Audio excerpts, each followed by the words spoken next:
For Alexander Zverev, the battle is not just with the opponent across the court. We watch the ball, the footwork, the strokes, the clean hits. However, Zverev is fighting a second battle at the same time, beneath the surface, behind the spotlight, and away from the crowds. At 28, Zverev has the making of a real tennis star. The world number 3 has the serve, the stamina, and the silverware, just not the slam. Something is off. He knows he's not where he needs to be, but he's searching, and just ahead of the Canadian Open, he's taken a detour to find the missing piece that will complete his legacy.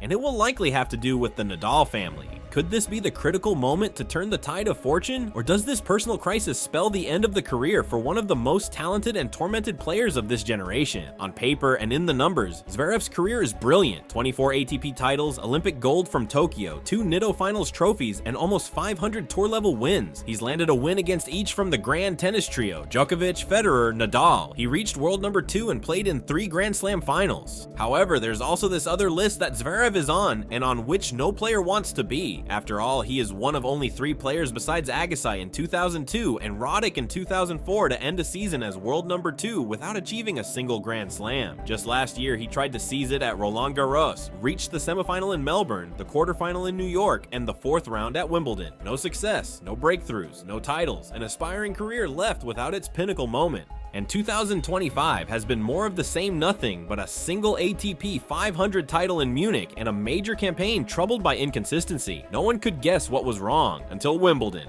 Zverev exited Wimbledon early in a first-round loss to Arthur Rinderknecht. Many were disappointed, but what came next was shocking and far more revealing. At a press conference after the match, Zverev didn't talk about physical form, missed forehands, or flawed decision-making. He spoke about emptiness. I've never felt this empty before, just lacking joy in everything I do. I feel very alone out there at times. It's not about tennis. Something within me has to change. The person most commonly viewed as a tough and stoic tennis machine suddenly made a U-turn and shocked the tennis world. And the reaction was complex. Some showed immediate support, others criticized the decision. For example, Boris Becker said, "If I had been his coach, I would have advised him not to disclose that information. The ideal thing is not to open up to the world when one is eliminated in the first round." But he also showed sympathy for the German player. Maybe it was the revelation he needed. After all, how do you fix anything if you don't acknowledge it's broken? Zverev's turning point didn't come on a court, but in an airport. Soon after Wimbledon, Zverev got a long voice message from none other than Tony Nadal. They spoke for an hour and a half, then came an invitation. Shortly after that, Alexander Zverev was in Mallorca. He wasn't there for vacation, he was chasing purpose. Zverev himself said, "It was about tennis, it was about life, it was about everything." He spent 10 days training at the Rafa Nadal Academy. He worked with Tony, then he dined with both Tony and Rafa. For the first time in months, it seemed like he knew which direction he was going. He didn't manage to hire Tony Nadal, not yet, but something inside him moved during those 10 days. And he even got insight from his former rival, Rafa. Zverev stated, "Tony gave me confidence. When he speaks, when Rafa speaks, you listen. He told me what it's like to play against me. That was very helpful."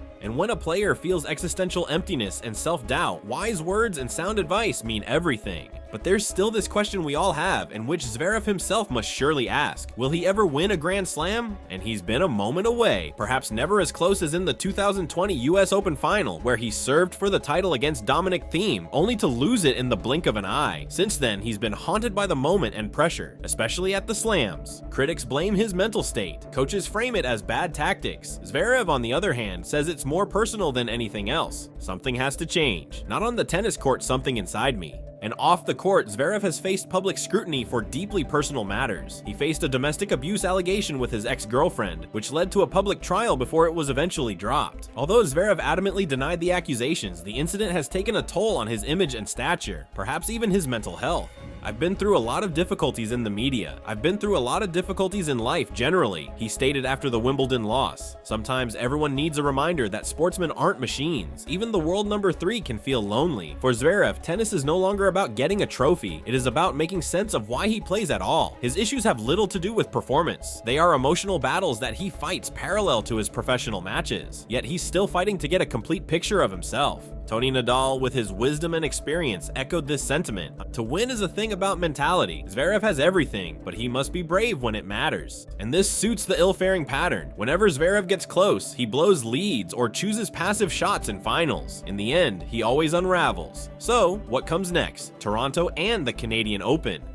Zverev is not only the top seed, but also the emotional focus of the tournament. Djokovic, Alcaraz, Sinner, and Draper are all out, and the draw is wide open. He'll first face the Australian Adam Walton, then potentially Benjamin Bonzi and the rising star João Fonseca, who already owns a top 10 victory against Rublev. If it was ever a moment to shine, this is it, his moment. No injuries, no one from the big three, no excuses. Will the lessons he learned on Mallorca hold up when the pressure pulls? Ultimately, this tournament is not just for points or trophies, it is for Zverev's soul. The odds are not against Zverev, but his troubled position is. He's mastered the grind of the tour, but the edge required on the big Sunday still evades him. Zverev blossoms in ATP 500s and can knock out anyone on a good day. However, when facing a rival in a slam final, he's the one who folds first. Critics claim he isn't brave enough, citing his 40-0 lead and subsequent loss at the Australian Open final. Others say he doesn't have the mental composure of a champion. What's certain, Zverev doesn't lack talent. He lacks confidence and trust in his decisions. And at 28, time and younger players like Alcaraz, Sinner, and Rune are slowly eroding his chances. Does he have what it takes now? And what about that Tony Nadal partnership? Will it happen, or was it just a play?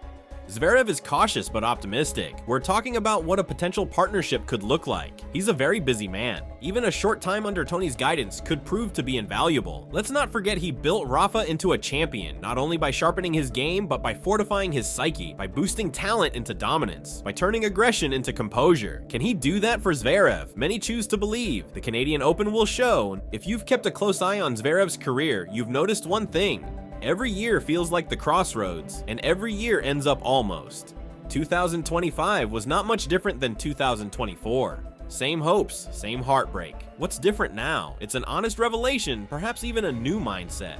Coupled with the Nadal family wisdom, maybe the tide might really turn this time. Toronto won't get him a slam, but it might give him momentum. More importantly, it might prove that he's far from alone, that he's still capable of a championship. Just like Zverev himself said, at this stage, it's about winning, about maximizing what I have, about becoming who I'm meant to be. Will 2025 be the year Alexander Zverev finally gets his bearings and pursues his moment? Can the mentorship of the Nadals provide workable insights? Can the honesty of self-reflection inspire a change? And can the wide open draw in Canada ultimately silence the pressure, the critics, the ghosts? Or is this yet another link in a long chain of the almost story? Tension is building up as the clock ticks, the court waits, and Alexander Zverev still works on the plot of his narrative. His story remains unfinished, but this new Toronto chapter might define the ending. Do you think Zverev will ever win a Grand Slam? Is Tony Nadal going to help out? Share your thoughts in the comments.